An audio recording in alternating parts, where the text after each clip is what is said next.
Business and sport, on the surface level, seem like they're complete opposites. But when you speak to someone who has immense amount of business success and someone from an athletic background, you realize a great businessman or businesswoman and a great athlete do the same things. Today, I'm meeting Apolo at our Splendid and Ellen Moss offices, which are our headquarters here for those brands. But just 10 miles down the road, we have our 7 for All Mankind offices, where we make all of our denim. I'm Apolo Ohno, 8-time Olympic medalist. I'm Susan Kellogg, and I'm the Coalition President of VF Contemporary Brands. And this is Win-Win.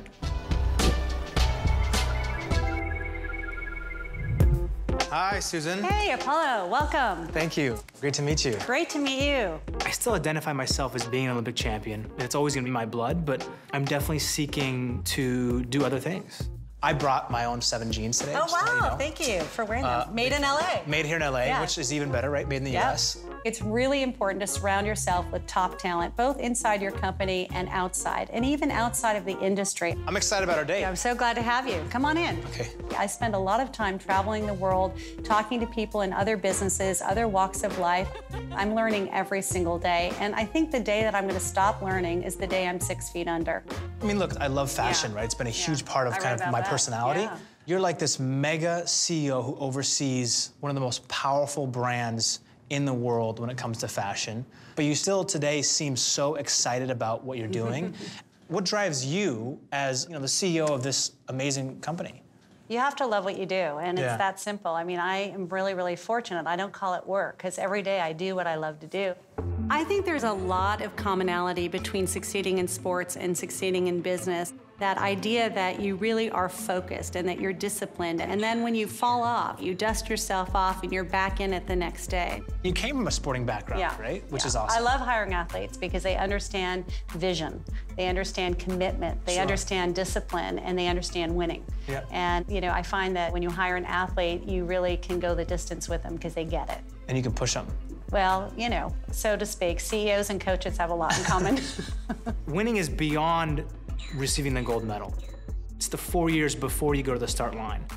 Man, I was so many times when I was sick, I was tired, I didn't want to do this, but I persevered, I dug through it, and I came out a stronger person. I used to always say, the times at which I lost, the next 2 races after that loss were your peak performances? Were some of my peak performances. Absolutely. Because you channel this fire and this desire to say, you know what, let's analyze why I did so wrong. But that's the key. That inner competitive fire, not all athletes have.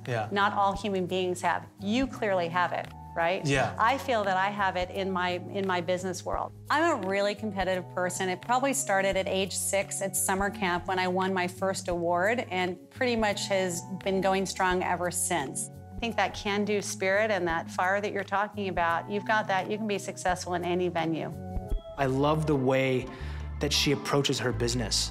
I can read into her confidence, I can feel her energy, and that to me is a beautiful thing to see someone who's been in the industry for so long but has not been jaded. She's always looking to be dynamic, creative, revolutionary. So what I'm curious about is, was there something early in, your life? Was there like a breakthrough moment that you felt like, you know what, I know I can do this? There was definitely a breakthrough moment in my career. The year after I was #1 in the US, I kind of had a rough situation. I didn't understand how to train properly, and I went from first to dead last at the Olympic trials in '98. And at that point, my father took me aside. He saw some issues that he didn't like within me. I was raised single-parent household. I developed a very strong relationship with my dad. He was my shoulder to cry on. He was my mentor. He was my best friend. He was my coach, my teammate. He was the person who was in my corner when everybody else was gone. And he's taught me so much about business, speed skating, and life. I take from those life lessons, and now I apply them towards my business. That's why I think, should you want a job, I'm prepared to hire you, because you said exactly, what it takes to be a strong leader in business. You've accomplished so much in your first 30+ years on this planet. I mean, after all your medals, if that wasn't enough, winning Dancing with the Stars, are you kidding me? I mean, how many people watched that? 40 million? I mean, you know, how do you even know where to go from here? I asked myself that exact same question when I retired in 2010. I would suggest that you never use the word retired again, because there is nothing retired about you. Okay.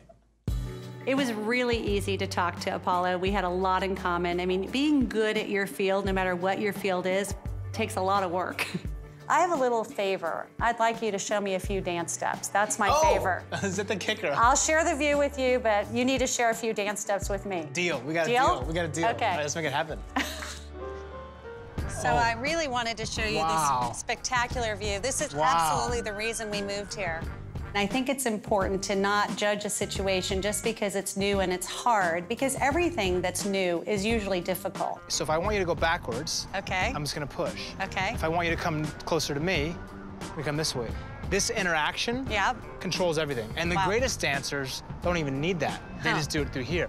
Well, I'm thinking about telling all of my friends and all of my family, oh my gosh, you'll never believe what happened to me today at work.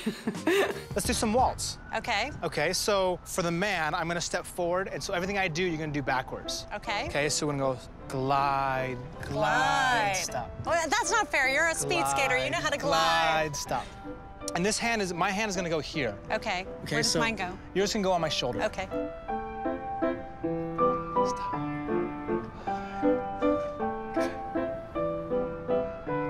I'm gonna push you out to the side and in. I like that part. We're king and queen of ballet. Absolutely. And then boom, we come back in.